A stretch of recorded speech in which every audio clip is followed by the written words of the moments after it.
श्रीराम समर्थ श्रीराम. भाग 82. एकदा पैठणच्या शंकराचार्य मठामध्ये द्वारकापीठाचे शंकराचार्य आले होते. सायंकाळी त्यांचं संस्कृत मधून प्रवचन होतं.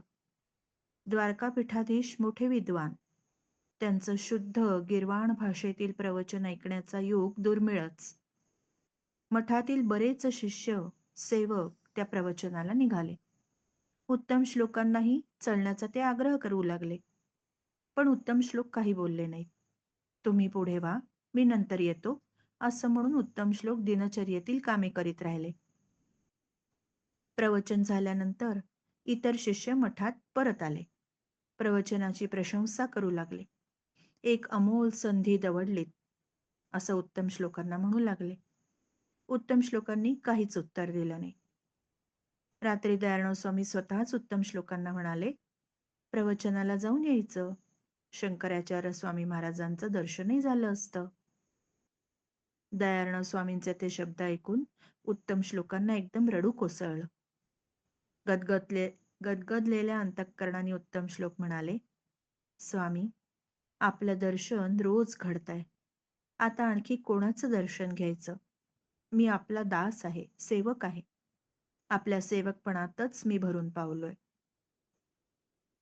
शुक्रवारचा आठवड्याचा बाजार होता. आईसाहेब उत्तम श्लोकांना म्हणाल्या, स्वामींसाठी उसळलेल्या मिरच्या करायच्या आहेत. कमीत कमी तिखट असलेल्या मिरच्या आणा, नीट बघून आणा, हिरव्या हिरव्या आणा. उत्तम श्लोक बाजारात गेले. आजूबाजूच्या गावातील शेतकऱ्यांनी भाज्या फडक्यांवर पसरून विकायला ठेवल्या होत्या. 5-6 शेतकऱ्यांजवळ हिरव्या मिरच्या होत्या. आता त्यातील कमीत कमी तिखट मिरच्या कशा ठरवायच्या बरं? शेतकऱ्यांना विचारून काही उपयोग नाही, ते तरी काय सांगणार. उत्तम श्लोकांनी प्रत्येक शेतकऱ्याजवळची एक मिरची तोंडात घालून चावून बघितली. जिभेला कमीत कमी तिखट लागणाऱ्या मिरच्या शेतकऱ्याकडून घेऊन आले. 6 हिरव्या मिरच्या चावाव्या लागल्या होत्या. त्यामुळे जीभ सुजल्यासारखी झाली. तोंडाची प्रचंड आग होत होती. पण हृदयात समाधान होतं. खरोखरच कमीत कमी तिखट मिरच्या ते आणू शकले होते. दयाळराव स्वामी आजारी पडल्याच्या वेळची हकीकत आहे. खूपच हृदयस्पर्शी आहे. एकदा दयाळराव स्वामी ज्वराने आजारी पडले. खूप आजारी होते. उत्तम श्लोक रात्रंदिवस स्वामींपुढेच उभे असत. स्वामींची वृत्ती लहान मुलासारखी झाली. औषध घ्यायचा कंटाळा करायचे. मग उत्तम श्लोक आईच्या भूमिकेत जाऊन आर्जवी स्वरात विनवण्या करून औषध घ्यायला लावायचे. स्वामींना काही खायला नको वाटे. उत्तम श्लोक स्वामींना आर्जवी स्वरामध्ये विनवणी करून 2 घास खाऊ घालत. एक दिवस दयाळराव स्वामींना खूप ताप चढला. त्यांचं अंग खूपच गरम लागायला लागलं. ते अतिशय अस्वस्थ झाले. तापाने त्यांना ग्लानी आल्यासारखं झालं. तळमळू लागले. तापाच्या ग्लानीत ते कढायला लागले. उत्तम श्लोकांनी रुक्मिणीला गाईचं निरसं दूध आणायला सांगितलं. निरसं म्हणजे न तापवलेलं. ते आणायला वेळ लागला. तोपर्यंत उत्तम श्लोक एवढे अस्वस्थ झाले की त्यांनी सद्गुरूंचे दोन्ही हात आपल्या छातीला लावले आणि घट्ट धरून तसेच ठेवले. तो शीतल स्पर्श जाणवला आणि दयाळराव स्वामींना थोडा आराम वाटला. कारण ताप उत्तम श्लोकांच्या अंगात उतरला होता. स्वामींचं कडनं तेवढंच कमी झालं. ते लक्षात येताच उत्तम श्लोकांनी सद्गुरूंचे तळहात आपल्या गालाला लावले.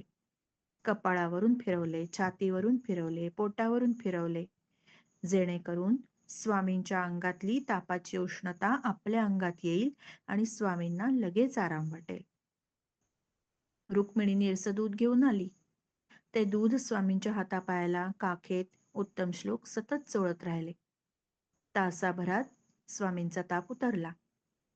उत्तम श्लोकांनी ताप उतरण्यासाठी काय काय प्रयत्न केले हे कळल्यावर स्वामी म्हणाले, तुम्ही जे केलं ते प्रत्यक्ष मातेने सुद्धा आपल्या मुलाकरता केलं नसतं.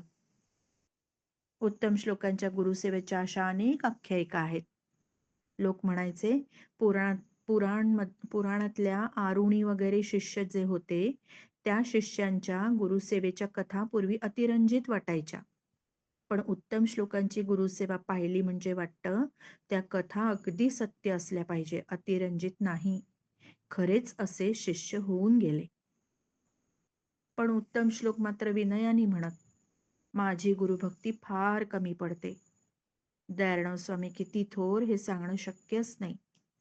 स्वामी वेद मंत्रातील आणि शास्त्र ग्रंथातील गूढ रहस्यांवर प्रकाश टाकू शकतात, कारण वैदिक ऋषींप्रमाणे दयाळराव स्वामींच्या अंतरंगामध्ये ज्ञान उत्स्फूर्तपणे प्रकट होतं.